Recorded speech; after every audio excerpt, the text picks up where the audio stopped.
Le Bénin, pionnier de la démocratie en Afrique francophone, est-il en train de faire un pas en arrière?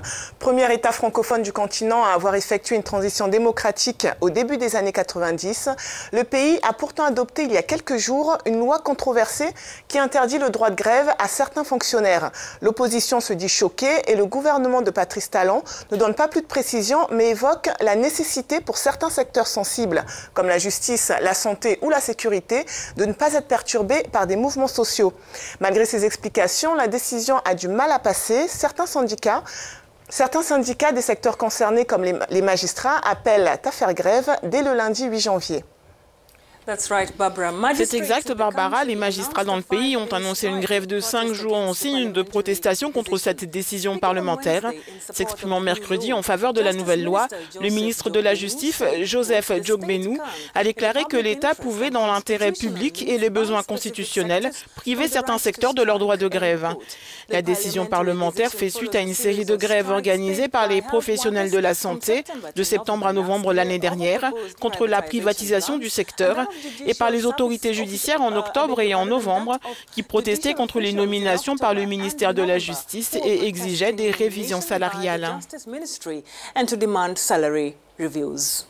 On va tenter d'aller plus loin pour comprendre cette situation avec un analyste politique, Maurice Mahounan.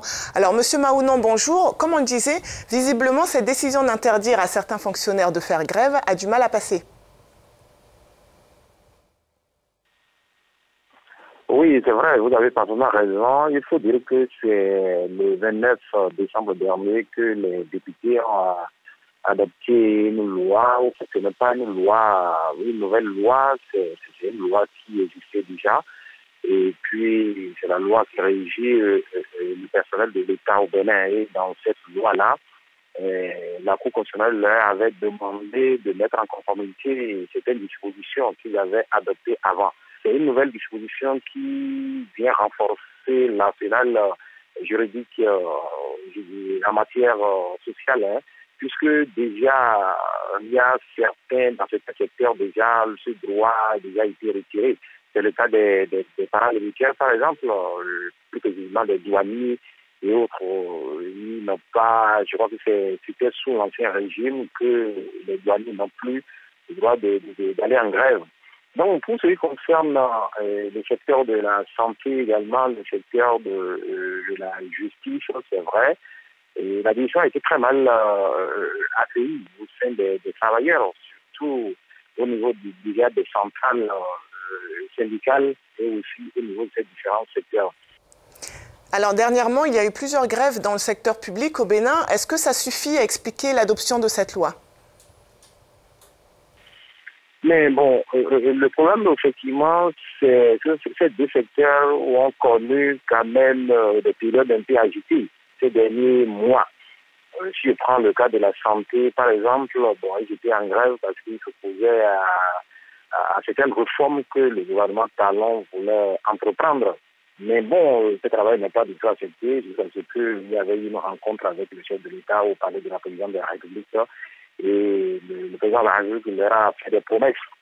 Mais au niveau de la justice aussi, surtout les officiers de justice aussi, ils étaient en grève. Bref, ces deux secteurs ont connu quand même des moments agités. Il faut reconnaître effectivement qu'au niveau de la santé, par exemple, quand les gens ces travailleurs étaient en grève, ça fait quand même beaucoup de victimes. Il y a eu des morts parce que le service minimum n'étant toujours pas au rendez-vous.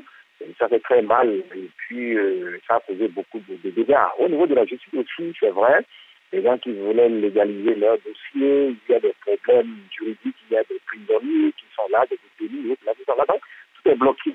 Ce sont ces deux secteurs-là, le gouvernement estime que c'est sensible. C'est pourquoi le gouvernement a pris pareille décision pour pouvoir, par le biais des députés de l'Assemblée nationale, parce qu'ils estiment que c'est sensible, comme ce qui concerne l'armée, la police, et les douaniers aussi. Alors, dernière question, quel recours possible aujourd'hui pour ceux qui s'opposent à cette loi?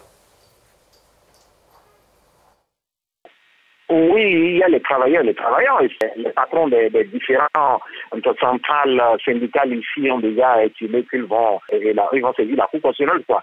C'est-à-dire la voie légale. Et la Cour va trancher pour estimer que, pour dire vraiment si c'est conforme à la Constitution. Parce que le travail estime que ça, c'est une atteinte à la liberté et à la démocratie. Mais en attendant, les travailleurs aussi n'ont pas attendu, ils n'ont pas attendu maintenant le verdict de la Cour avant que ce secteur-là ne déclenche, n'annonce déjà des mouvements de débrayage. Depuis, il y a même le secteur de la justice, une partie a commencé déjà la grève depuis, il y a les magistrats qui annoncent aussi. Vous voyez un peu, c'est sur le plan social, ça se prépare, ça va s'annuler vraiment, quoi. Et une fois encore, il faut dire que ça a vraiment divisé le pays, quoi, parce que les débats vont dans tous les sens. Il y a ceux qui estiment que c'est une bonne chose, il y a d'autres qui estiment que ce n'est pas bien. Donc bref, c'est la Cour constitutionnelle qui va trancher maintenant pour voir si c'est bon ou si ce n'est pas conforme. Monsieur Maurice Maounon, merci pour vos explications.